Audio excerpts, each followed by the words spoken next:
Hi guys, welcome back. I am Vivek single from tradingwithvivek.com। और हमने एक share market complete course की एक सीरीज़ स्टार्ट की हुई है जो हम 3 मंथ्स में सब कुछ सीखने वाले हैं। 100 टॉपिक्स के आसपास कवर करने वाले हैं।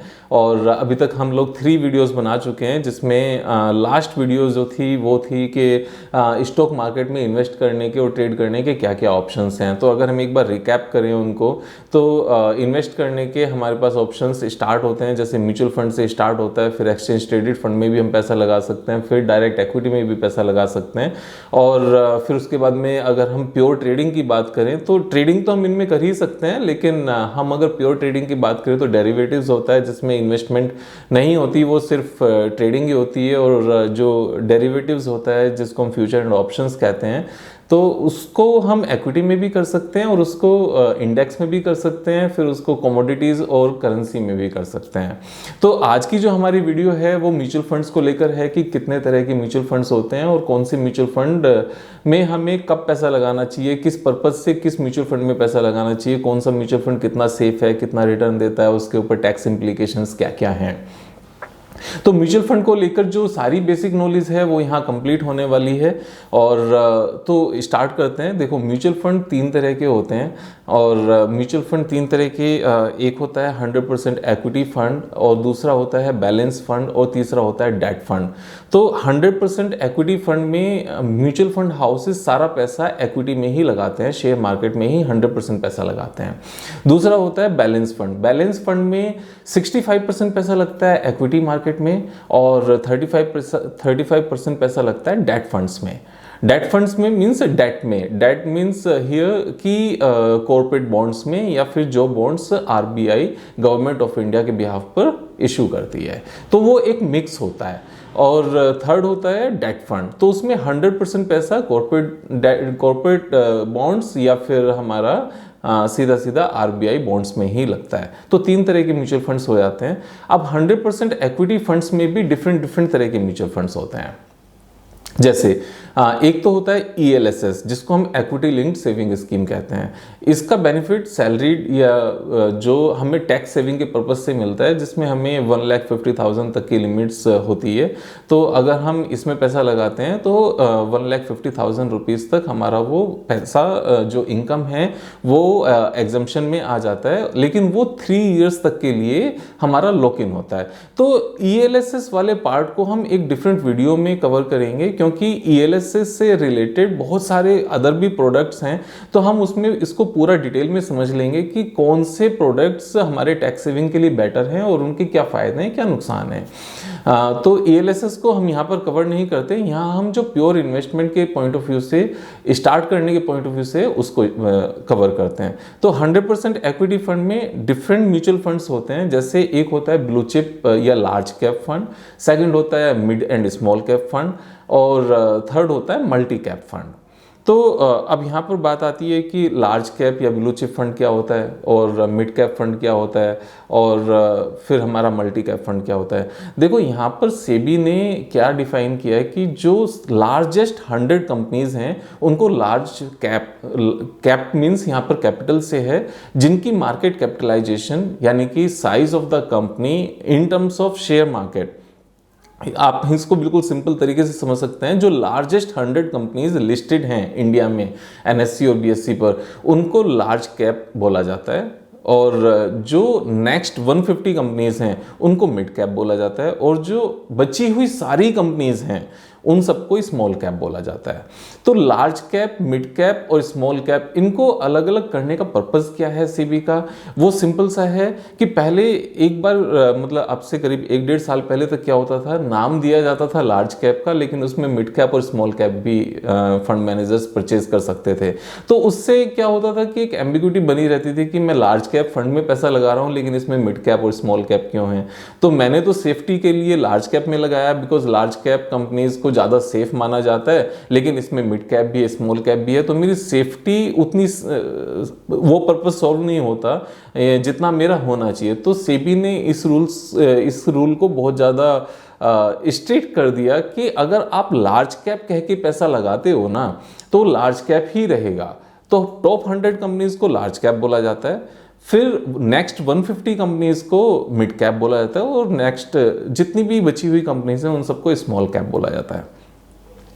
तो 100% एक्विटी फंड में भी फिर 3 तरह की कैटेगरी हमारी डिवाइड हो गई, large cap fund, second mid and small cap fund and third is multi cap fund. तो मल्टी कैप फंड में फंड मैनेजर को ये परमिशन है कि वो एक रेशो मेंटेन करके, एक हेल्दी रेशो मेंटेन करके उसको लार्ज कैप और मिड कैप और स्मॉल कैप वो अपनी समझ के हिसाब से उनमें पैसा लगा सकते हैं। अब बात आती है कि इनमें से हमें कौन सा चूज करना चाहिए। तो इनमें से चूज करने के लिए मैं तो हमेशा यही कहूँगा लार्ज कैप में जाओ जहाँ पर पैसा ज़्यादा सेफ है। कुछ लोग कहते हैं कि लार्ज कैप क्योंकि बड़ी कंपनीज में पैसा लगता है और बड़ी कंपनीज के पास ग्रो करने के बहुत ज़्यादा चांसेस नहीं होते, तो वहाँ पर रिटर्न भी बहुत ज़्यादा नहीं आती, और स्मॉल कैप में बहुत ज़्यादा रिटर्न आती है क्योंकि वो कंपनीज छोटे साइज़ की होती हैं और उनको बड़ा होने के लिए ज़्यादा रूम अवेलेबल होता है, वो ज़्यादा तेज़ी से बड़ा बन सकती हैं, तो वहाँ पर रिटर्न ज़्यादा होती हैं। देखो इस चीज़ को ना मैं सिर्फ एक मिथ कहूँगा, ऐसा बिल्कुल नहीं होता।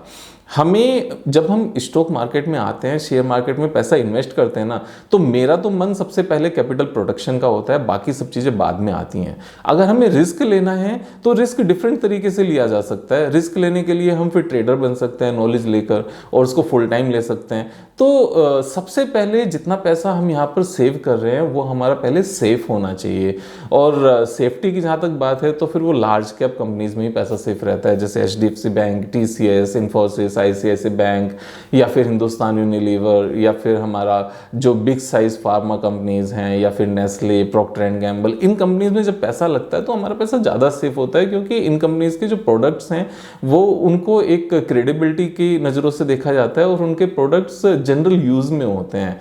तो कुछ भी हो जाए, अगर हिंदुस्तान यूनिलीवर के प्रोडक्ट्स हैं, during this pandemic also what happened कि हमने हिंदुस्तान यूनिलीवर और डाबर और इन सब के प्रोडक्ट यूज़ करना बंद नहीं किया। हाँ, ये जरूर है कि हमने शायद उस टाइम पर कारें परचेज नहीं की या फिर हमने लग्जरी गुड्स परचेज नहीं की, तो वो एक अलग बात है। लेकिन लार्ज कैप कंपनीज में पैसा हमेशा सेफ होता है।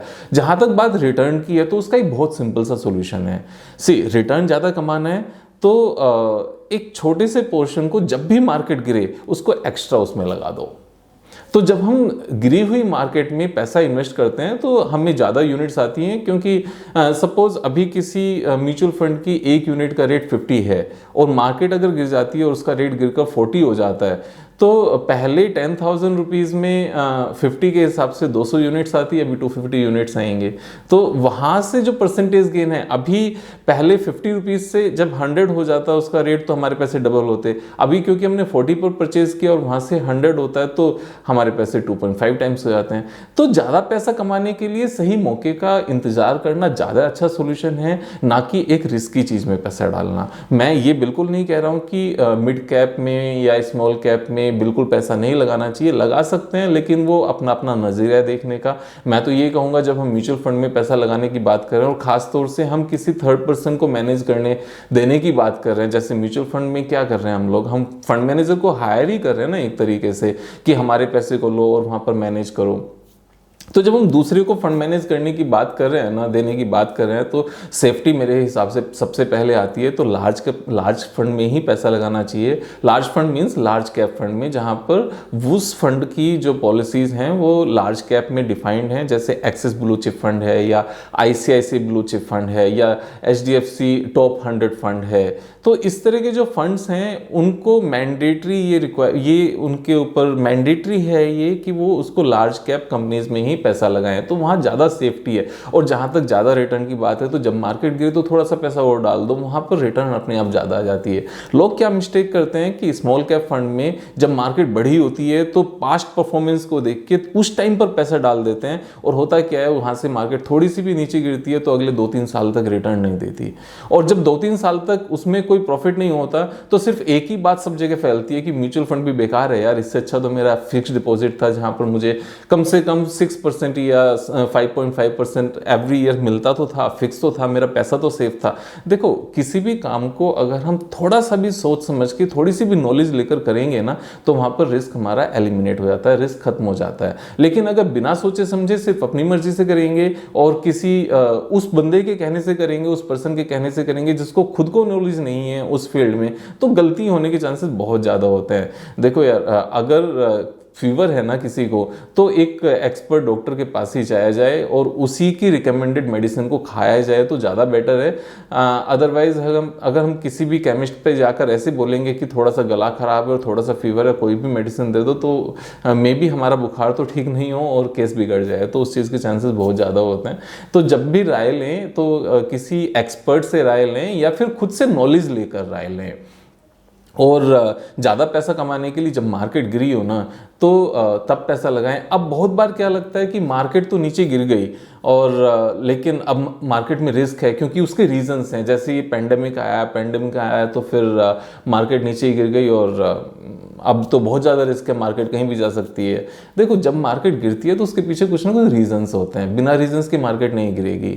और एक चीज़, अगर आप पिछले 20 ईयर्स 30 ईयर्स जितना मर्जी आप हिस्ट्री उठाकर देखो, मार्केट नीचे जाती जरूर है लेकिन नीचे रुकती नहीं है, फाइनली ऊपर ही आती है। और नीचे जाने का भी जो उसका ड्यूरेशन होता है ना, वो 1-1.5 साल ही होता है। अगर उस 1-1.5 साल में अगर सपोज 30% 40% मार्केट गिरी है ना, और उस प्राइस पर अगर चीज़ को उठाया जाए तो वो बहुत अच्छे रिटर्न्स देती है। और एक बात बहुत सिंपल सी है, अगर कोई चीज़ 50% गिरने के बाद में उसको पिक किया जाए तो जैसे ही वो अपने नॉर्मल प्राइस पर आएगी तो गिरी तो 50% है लेकिन हमें 100% रिटर्न देती है। जैसे सपोज प्री दिस पैंडेमिक अगर म्यूचुअल फंड का किसी यूनिट का प्राइस 100 था और वो 50% गिर गया और 50% गिर के 50 हो गया, हमने वहाँ पर उसको परचेज किया, कुछ उसमें पैसे लगाए, तो वापस जब वो 100 हो जाएगा तो हमारा पैसा तो डबल हो गया ना।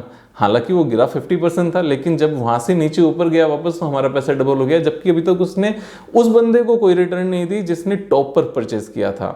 अब यहाँ पर जो टॉप पर परचेज करना और नीचे परचेज करने की जो बात आती है वो बहुत सिंपल सी है कि हमें कैसे पता चलेगा कि कब नीचे आएगा कब नहीं आएगा। किसी को पता नहीं चलेगा। मंथली पैसा लगाते रहो और जब मार्केट नीचे आ जाए तब कहीं से भी थोड़ा सा पैसा एक्स्ट्रा अरेंज करके उस टाइम पर पैसा डाल दो। लोग गलती क्या करते हैं कि उस टाइम पर जो मंथली पैसा डाल रहे थे ना, उसको भी बंद कर देते हैं लगाना। वो एक मिस्टेक होती है अपने आप में, वो मिस्टेक नहीं करनी है। तो अगर हम थोड़ा सा रिवाइंड करें तो म्यूचुअल फंड बेसिकली 3 टाइप्स के होते हैं। एक इक्विटी म्यूचुअल फंड होता है, एक हाइब्रिड म्यूचुअल फंड होता है जिसको हम बैलेंस म्यूचुअल फंड भी कहते हैं, जिसमें 65% इक्विटी होती है और 35% डेट होता है। तीसरा हमारा डेट म्यूचुअल फंड होता है। अभी तक हम बात कर रहे हैं कि 100% इक्विटी म्यूचुअल फंड की। तो 100% इक्विटी म्यूचुअल फंड को हमें तब परचेज करना चाहिए जब हमारा ड्यूरेशन 5 साल से ज़्यादा हो। अब 5 साल से ज़्यादा के पर्पज़ क्या होते हैं, जैसे बच्चों की पढ़ाई करानी है या अपने रिटायरमेंट के लिए पैसा इकट्ठा करना है या फिर बच्चों की शादियाँ करानी है या फिर हमें कोई घर परचेज करना है आफ्टर 10 ईयर्स हम प्लान करके चल रहे हैं। इस तरह का कुछ भी जिसका होराइजन, जो जिस पर्पज़ का होराइजन 5 साल के बाद आता है, तो हमें उसमें 100% इक्विटी में पैसा लगाना चाहिए। और हमेशा कोशिश करो कि जिस इन्वेस्टमेंट को भी हम स्टार्ट कर रहे हैं ना, उसको एक पर्पस के साथ लिंक करना चाहिए, जिससे हमें पता रहे कि कितना पैसा लगाने से कितना पैसा हमारा बन जाता है। अब बात ये आती है कि कितना मंथली डालने से और कितनी रिटर्न आने से कितना पैसा बनता है। तो इसके लिए बहुत सारे गूगल पर एप्लीकेशंस हैं, एंड्रॉयड फ़ोन्स पे एंड iOS पे, तो हम किसी का भी यूज़ कर सकते हैं। मैं किसी एक पर्टिकुलर एप्लीकेशन का डिस्क्रिप्शन बॉक्स में लिंक देने की कोशिश करूँगा, तो आप एक बार चेक कर लेना इफ़ दैट इज़ अवेलेबल। तो मैं उसका एक लिंक दे दूंगा, उसमें हम मंथली डालेंगे कि कितना मंथली लगाते हैं, कितने साल तक लगाते हैं और कितना रिटर्न आता है। रिटर्न के लिए हम 12% से लेकर 15% तक का ले सकते हैं on an average 100% equity fund में। तो उतना क्योंकि मिल जाता है तो हमें पता चल जाएगा कि अगर हम 20,000 पर मंथ लगाते हैं और 8 ईयर्स या 9 ईयर्स के लिए लगाते हैं और 20% रिटर्न आती है तो हमारा पैसा कितना बन जाता है। तो बहुत सारे सिंपल एप्लीकेशंस हैं, इसमें कुछ ऐसा परेशान होने की बात नहीं है कि हमें कितना बनेगा, एक आइडिया तो लगना चाहिए। अच्छा, इसमें बैक कैलकुलेशन भी हो जाती है कि अगर हमें 5 लाख रुपया 5 साल के बाद चाहिए तो कितना हम मंथली लगाएं और कितने रिटर्न पर, तो हमें कितना मंथली सेव करना पड़ेगा। ये सारे एप्लीकेशंस में मिल जाते हैं। गूगल पे जाके सर्च भी करोगे, एंड्रॉयड फ़ोन पर प्ले स्टोर पर सर्च करोगे SIP कैलकुलेटर, तो वहाँ से भी आपको मिल जाएगा। और अगर फिर भी नहीं मिलता है तो मेरा व्हाट्सएप नंबर है डिस्क्रिप्शन बॉक्स में, आप मुझसे टेक्स्ट करके पूछ सकते हो। किसी भी तरह की कोई भी क्वेरी है आप कमेंट बॉक्स में भी कमेंट करके पूछ सकते हो और आप नीचे व्हाट्सएप करके भी पूछ सकते हो। I am always available to help you out. आप कुछ भी इस टॉपिक से रिलेटेड आप कुछ भी पूछोगे, मैं पूरी कोशिश करूँगा आपको सीधा सीधा उस चीज़ को गाइड करने में और आंसर देने में।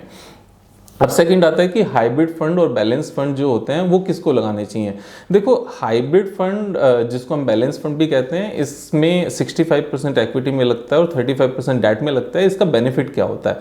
इसका सिंपल सा सबसे अच्छा बेनिफिट ये है कि जब हम इसमें पैसा लगाते हैं तो 100% इक्विटी में नहीं लगने की वजह से ये बैलेंस बनाकर चलता रहता है। तो सपोज 100 रुपीज़ हमने लगाए, 100 में से 65 हमारे इक्विटी में लग गए, 35 हमारे डेट में लगे। तो मार्केट यहाँ से सपोज ऊपर चली जाती है तो हमारे 35 तो ग्रो करेगा ही, क्योंकि वो डेट है, उसके ऊपर एक रेगुलर इनकम आती रहती है। और सपोज 65 जो हमारा लगा उसके ऊपर हमें 1/3 की इनकम हो गई, और 1/3 की इनकम करीब 20 रुपीज़ अगर हमारे ऐड हो गए तो 85 तो ये हो गए, और 35 के ऊपर सपोज हमें 5 की इनकम हो गई तो 40 हमारे ये हो गए, तो 125 हो गया। तो म्यूचुअल फंड मैनेजर्स क्या करते हैं, क्योंकि उनको ये रेशियो मेंटेन करके चलना है 65 एंड 35, तो थोड़ा सा इक्विटी बेच देंगे और उसको डेट में इन्वेस्ट कर देंगे, जिससे हमारा बैलेंस बना रहे। तो ये एक ऑटोमेटिक सिस्टम होता है कि हायर प्राइसेस पर जब मार्केट ऊपर गई, हमने इक्विटी थोड़ी सी बेच दी, प्रॉफिट बुक कर लिया और उसको डेट में शिफ्ट कर लिया। सेम चीज़ क्या होती है, सपोज 65 और 35 में हमारा पैसा लग गया और मार्केट वहाँ से डाउन आ गई, तो मार्केट डाउन आने से सपोज 65 हमारा डाउन हो के 50 हो गया, और जो 35 था वो हमारा अप हो के 45 हो गया। तो यहाँ पर इसको बैलेंस करने के लिए वो डेट से थोड़ा सा पैसा निकालेंगे और इक्विटी परचेज कर लेंगे। तो होगा क्या कि डेट से हमने पैसा निकाला और जो सस्ती हो गई है इक्विटी मार्केट नीचे आने की वजह से, उसमें पैसा हमारा डल जाता है, तो हम सस्ती चीज़ें परचेज कर लेते हैं। तो ये एक बहुत ही अच्छा सा कॉम्बिनेशन है।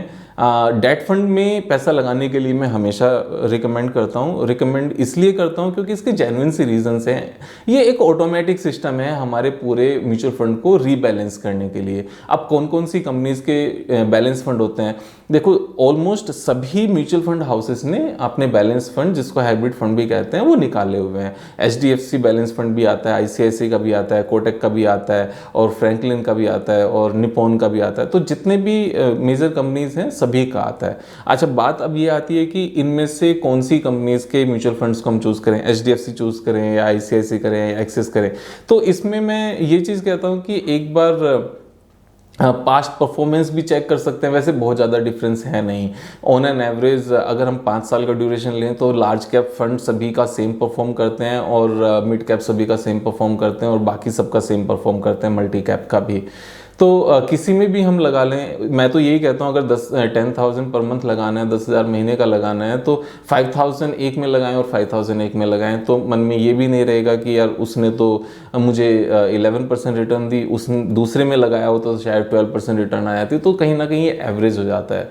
और जब हम लॉन्गर टर्म में देखते हैं आफ्टर 10 ईयर्स, तो सबकी इनकम ऑलमोस्ट सेम ही होती है, क्योंकि large cap companies means large cap companies. अब थोड़ा बहुत ऊपर नीचे जरूर होगा, लेकिन उससे कुछ खास फर्क नहीं पड़ता। और वैसे भी जब हम 10 साल के लिए पैसा लगाते हैं तो एक सेक्टर कभी ज़्यादा अच्छा परफॉर्म करता है तो दूसरे साल दूसरा करता है, तीसरे साल कोई तीसरा करता है।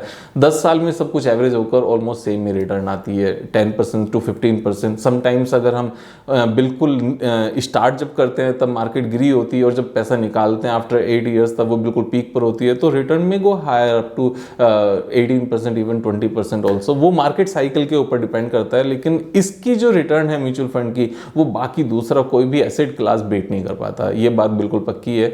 और एक और जो फ़ायदा है कि इसको परचेज कहाँ करें, अब पॉइंट ये आ जाता है कि हमें डीमेट अकाउंट ओपन करना है या ऐसे ही हो जाता है। देखो, दोनों तीनों तरीके हैं। हम फिजिकल फॉर्म भर के भी इसको परचेज कर सकते हैं। फिजिकल फॉर्म भरने के लिए, परचेज करने के लिए किसी भी आप एडवाइज़र को कांटेक्ट कर सकते हो, या आप अपने बैंक में भी जा सकते हो, क्योंकि बैंक भी ये सारी फैसिलिटीज़ प्रोवाइड करता है। एडवाइज़र कहाँ ढूंढे, ये बड़ा मुश्किल हो जाता है, नेट पर भी ढूंढ सकते हैं, लेकिन उन सब चीज़ों से बेटर है कि जहाँ आपका बैंक अकाउंट है, आप बैंक में जाओ, बोलो कि मुझे इतने म्यूचुअल फंड में लगाने हैं, वो आपको गाइड कर देंगे। और गाइड करने के लिए आप अपना माइंड पहले से सेट करके जाओगे कि मुझे लार्ज कैप में ही लगाना है या मुझे बैलेंस फंड में ही लगाना है, तो उस चीज़ को समझ के ही जाना। वहाँ जाकर ऐसा नहीं होना चाहिए कि जिसमें सबसे ज़्यादा कमीशन उस एडवाइज़र जो बैंक में बैठे हुए हैं या जो एम्प्लॉयज़ बैठे हुए हैं उनको मिले, वो आपको सजेस्ट करें। नहीं, आप ही उनको जाके बताओ कि मेरी ये रिक्वायरमेंट है और मुझे HDFC का या ICICI का या कोटक का लार्ज कैप फंड ही लेना है, तो मुझे यही लेना है। और उस चीज़ के लिए पहले खुद से रिसर्च करके जाओ। अगर उसमें कोई हेल्प चाहिए तो भी आप मुझे कमेंट में पूछ सकते हो, या फिर आप मुझे व्हाट्सएप करके पूछ सकते हो। तो अपनी तरफ से तैयारी करके जाओ। तो उसमें फिजिकल फॉर्म भर के भी ले सकते हो। दूसरा, अगर आपको ऑनलाइन सब कुछ करना आता है तो आप ऑनलाइन सीधा म्यूचुअल फंड की वेबसाइट पर भी जा सकते हो, जैसे HDFC AMC asset management company इनको कहते हैं। तो HDFC म्यूचुअल फंड वेबसाइट पर जा सकते हो, या मोतीलाल ओसवाल की वेबसाइट पर जा सकते हो, या कोटक, मतलब जिस जिस कंपनीज के भी म्यूचुअल फंड हैं तो वो उन सब की वेबसाइट पर जाकर आप सीधा डायरेक्ट परचेज कर सकते हो। वहाँ पर डायरेक्ट जाके SIP भी कर सकते हो। SIP का मतलब मंथली इन्वेस्टमेंट करने से है, और डायरेक्ट परचेज वन टाइम करने का हमारा एक बार परचेज करने से है। तो SIP का फायदा ये होता है कि एवरी मंथ कुछ ना कुछ जाता रहता है। हम SIP दूसरे तरीके से भी कर सकते हैं। SIP हम सीधा बैंक से आपका एक पर्टिकुलर अमाउंट फिक्स हो जाता है, वो डिडक्ट होता रहता है एवरी मंथ, क्योंकि हम उसके लिए एक मैंडेट साइन कर देते हैं, या फिर OTP बेस्ड हम अप्रूवल दे देते हैं। तो बैंक से भी डायरेक्ट कर सकता है, या फिर हम उसको एवरी मंथ खुद से भी परचेज कर सकते हैं। तो दोनों ही तरीके हैं। सैलरीड लोगों के लिए सबसे अच्छा यही है कि वो एक डेट फिक्स कर लें और उसको मंथली डिडक्ट होने दें। बिजनेस में अगर आप हैं तो एक अमाउंट आने का कोई फिक्स डे नहीं होता, तो बेटर ये है कि हम उसको अपने हिसाब से परचेज कर लें। अब तीसरा आता है डीमैट फॉर्म में। तो एक तो फिजिकल हो गया, एक ऑनलाइन हो गया। ऑनलाइन में दो तरीके हैं, एक वेबसाइट पर जाकर अलग अलग म्यूचुअल फंड हाउसेस की, एक होता है डीमैट फॉर्म में। डीमैट फॉर्म का और नॉन डीमैट फॉर्म में डिफरेंस क्या है? डीमैट फॉर्म में एक ही जगह पर रहकर आप सारे म्यूचुअल फंड्स परचेज कर सकते हैं। जैसे अगर हम एग्जांपल लें, मोतीलाल ओसवाल में अगर हम अपना डीमैट अकाउंट ओपन करते हैं तो वो सारे ही म्यूचुअल फंड्स को परचेज करने के सेम डीमैट अकाउंट में ऑप्शन देता है। आपका एक मोबाइल एप्लीकेशन मिल जाता है, मोबाइल एप्लीकेशन में आप वहीं से सारे ही सिलेक्शन कर सकते हो, लार्ज कैप फंड किस किस कंपनीज के हैं वो देख सकते हैं। वहाँ से फिर फर्दर फिल्टर आउट करके जा सकते हैं कि इस कंपनी का परचेज करना है, कितनी अमाउंट का परचेज करना है, अमाउंट टाइप करो और वो फिर आपका परचेज हो जाता है। उसी आपके बैंक अकाउंट से आपका डीमैट अकाउंट लिंक होता है, वहाँ से आपके पैसे इधर शिफ्ट हो जाते हैं। उसके लिए आप अपने क्रेडेंशियल्स यूज़ करते हो, जो आपके नेट बैंकिंग पासवर्ड होता है, तो वहाँ से आपका पैसा इधर आएगा, यहाँ से आपका पैसा आगे म्यूचुअल फंड AMC को चला जाएगा। यहाँ फ़ायदा ये है कि आप जितना भी म्यूचुअल फंड परचेज करते जा रहे हो ना डीमैट अकाउंट का, वो सारा आपको एक ही जगह रहता है, अलग अलग वेबसाइट्स पर जाकर परचेज नहीं करते। तो आपको पता है कि ये सारी मेरी किटी है, over a period of time मैंने ये 10 लाख रुपए 20 लाख रुपए इकट्ठे किए हैं, वो एक ही जगह नजर आते हैं। सारी चीज़ें ऑनलाइन होती हैं। कभी सपोज आपको 20 लाख में से 2 लाख 3 लाख रुपए विड्रॉ करने हैं तो आप वहीं से विड्रॉ कर सकते हो। सारी परफॉर्मेंस एक ही जगह नजर आती है। अदरवाइज क्या होगा, आपको एक्सिस का परचेज करना है तो एक्सिस की वेबसाइट पर जाओगे, वहाँ अलग यूजर ID पासवर्ड होगा। अगर आपको कोटक का करना है तो कोटक की वेबसाइट पर जाओगे, वहाँ अलग यूजर ID पासवर्ड होगा। तो मैं इसमें यही रिकमेंड करता हूं कि एक डीमैट अकाउंट ओपन कराओ, एक ही जगह वो सारी चीजें परचेज करो। अब डीमैट अकाउंट कहाँ ओपन करें, उसके बहुत सारे ऑप्शंस हैं। आप जो आपका फेवरेट हो वहां परचेज कर सकते हैं। ऑलरेडी है तो उसमें परचेज कर सकते हैं, नहीं है तो 2-3 लिंक मैं नीचे डिस्क्रिप्शन बॉक्स में दे देता हूं, आप वहां जाके परचेज कर सकते हो। कोटक में कर सकते हो, मोतीलाल में कर सकते हो, या फिर जीरोधा एक कंपनी है जो इंडिया का लार्जेस्ट ब्रोकर है, वहां कर सकते हो। तो सभी ऑप्शंस हैं। उसमें अगर फर्दर आपको कुछ क्वेरी है तो अगेन मुझे कमेंट कर सकते हो, व्हाट्सएप पे कांटेक्ट कर सकते हो। तो वो सारी दिक्कतें नहीं हैं। तो अगर हम पूरी इस आज की वीडियो को रिकैप करें तो 3 तरह के म्यूचुअल फंड होते हैं: equity mutual fund, hybrid mutual fund and debt mutual fund. Hybrid equity mutual fund में सारा पैसा 100% इक्विटीज में लगता है। बैलेंस फंड में 65% इक्विटी में लगता है और 35% डेट में लगता है। और डेट फंड में 100% पैसा हमारा डेट में लगता है। Debt fund debt fund again 2 तरह के हो जाते हैं, एक कॉर्पोरेट बॉन्ड्स वाले और एक हमारे होते हैं जो RBI के होते हैं। तो इक्विटी फंड में किसको पैसा लगाना चाहिए? जब हमारा होराइजन 5 ईयर्स से ज़्यादा हो। अगर हमारा होराइजन 5 ईयर्स से कम है तो हमें डेट बैलेंस फंड में लगाना चाहिए। बैलेंस फंड का फायदा क्या होता है कि इसमें वो रेशियो मेंटेन करते रहते हैं। जब मार्केट ऊपर जाती है तो थोड़ा सा इक्विटी बेचते हैं, डेट में शिफ्ट कर देते हैं। मार्केट नीचे जाती है तो डेट से निकाल के हम सस्ती इक्विटी परचेज कर लें। तो ये बहुत ही ब्यूटीफुल तरीका है और ये मैं हमेशा रिकमेंड करता हूँ कि इसमें पैसा लगाना इज़ ऑलवेज सेफ। मार्केट बहुत ज़्यादा नीचे भी चली जाए ना तो इस बैलेंस फंड के ऊपर ज़्यादा फर्क नहीं पड़ता। और जहाँ तक रिटर्न की बात है, रिटर्न इसमें हमेशा ऑलमोस्ट सेम ही रहती है जो इक्विटी म्यूचुअल फंड्स में रहती है, जो 100% इक्विटी में रहती है। थर्ड आता है डेट फंड। डेट फंड में उनको पैसा लगाना चाहिए जो रिस्क किसी भी तरह का नहीं लेना चाहते, जो कहते हैं यार मार्केट से रिलेटेड कुछ नहीं चाहिए, मेरा पैसा बढ़ना चाहिए, लगातार बढ़ना चाहिए, तो उनके लिए डेट फंड होता है। अब डेट फंड और एफडी में क्या डिफरेंस है, ये अपने आप में एक बड़ा टॉपिक है। तो नेक्स्ट वीडियो जो हम बनाएंगे उसको हम डेट फंड हम परचेज करें या हम अपना पैसा एफडी में रखें, वो इस टॉपिक पर होगी। अभी हमारी ये वाली वीडियो कंप्लीट नहीं हुई है, तो इसमें टैक्स इम्प्लीकेशन भी अब हम देख लेते हैं कि इसके ऊपर टैक्सेस क्या लगते हैं। देखो ये जो इनकम है, जो यहाँ से इनकम आती है, अगर हम 1 साल से कम पैसा रखते हैं एक्विटी म्यूचुअल फंड में, एक्विटी म्यूचुअल फंड और बैलेंस म्यूचुअल फंड दोनों में ही टैक्स इम्प्लीकेशन सेम है। अगर हम 1 साल से कम रखते हैं तो हमारे उस इनकम के ऊपर 15% इनकम टैक्स रेट लगता है, फ्लैट 15%, क्योंकि इसको short term capital gain tax कहते हैं। अगर हम 12 महीने से ज़्यादा रखते हैं, 1 साल से ज़्यादा रखते हैं, तो 1 लाख रुपए तक का जो गेन है वो हमारा टैक्स फ्री होता है और उसके ऊपर सिर्फ 10% फ्लैट इनकम टैक्स लगता है। तो इसके ऊपर जो इनकम है वो किसी भी दूसरी इनकम से सबसे कम टैक्स लगता है। इसकी एक ये अच्छी बात भी है। अच्छा, टैक्स कब लगेगा? ऐसा नहीं है कि मेरी इनकम हो गई और 1 साल हो गया और मैंने अभी तक नहीं बेचा इसको तो टैक्स लग जाएगा। नहीं, ऐसा नहीं है। अगर आप इसको 20 साल तक नहीं बेचोगे, 20 साल तक कोई टैक्स नहीं लगेगा, वो 20वें साल में जाके लगेगा। अब बात ये आती है, बहुत से लोग कहते हैं तो 20वें साल में तो बहुत सारा टैक्स लग जाएगा। देखो, 20वें साल में बहुत सारा टैक्स लग जाएगा, वो बात ठीक है, लेकिन अभी तक जो आप टैक्स के रूप में बाहर पैसा निकाल चुके होते वो नहीं निकला, तो उसके ऊपर जो इनकम आती जाएगी आपको एवरी ईयर, वो एक बहुत बड़ा डिफरेंस आता है। वो एक एक्चुअल में बहुत बड़ा डिफरेंस बैठता है। इस डिफरेंस को हम नेक्स्ट वीडियो जो हम बनाने वाले हैं डेट फंड में, कि डेट फंड में पैसा डालें या एफडी में पैसा डालें और दोनों में डिफरेंस क्या है, वहां हम इस चीज़ को समझेंगे, टैक्स इंप्लीकेशन को बेटर तरीके से। It's a big difference. तो एफडी में पैसा लगाना कोई समझदारी नहीं है। एफडी से तो अच्छा है कि हम डेट फंड में लगा लें, वो हम नेक्स्ट वीडियो में समझने वाले हैं। और उससे बेटर है कि हम इक्विटी फंड में या बैलेंस फंड में पैसा लगाएं। हमारी सारी चीज़ें कवर हो गई हैं। उसके बाद भी अगर कोई क्वेरी है तो आप मुझसे हमेशा कांटेक्ट कर सकते हो। मेरे सारे कॉन्टेक्टेबल डिटेल्स डिस्क्रिप्शन बॉक्स में अवेलेबल हैं। My name is Vivek Singhal. I am from tradingwithvivek.com।